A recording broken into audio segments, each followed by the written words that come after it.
So I just want to give you a tour and a behind the scenes of how my portion of Jack Trivia is produced. But first, a little bit of history. In 2020, we bought our house. And in the back, there was this really cool looking tool shed, but the inside was like dingy.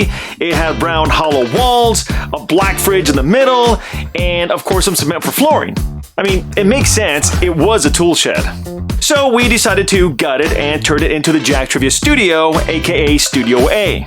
We put insulation, we added sheetrock, and we painted the wall green so that way we could take out the background. And the lighting and the camera was all on stands, which made it really hard to come in and out of. But eventually I was able to hang everything up on the rafters, which made it a lot easier to walk in and out with no problem.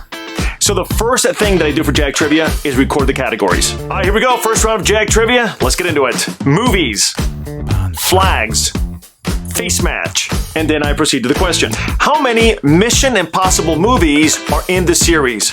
Is it A, 3, B, 5, C, 6, or D, 8?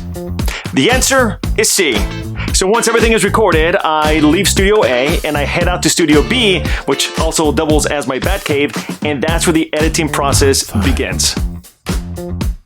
I'll sit there using Final Cut, editing, putting all the vocals together.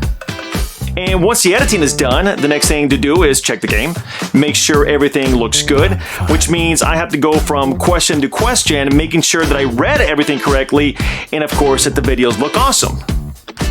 So once everything is approved, we go ahead and we download the game into all of our locations, and this is where people begin to play. Players are discussing questions, they have the app ready, sometimes they answer correctly, sometimes they don't. And that's it. A day in the life of Kid Corona.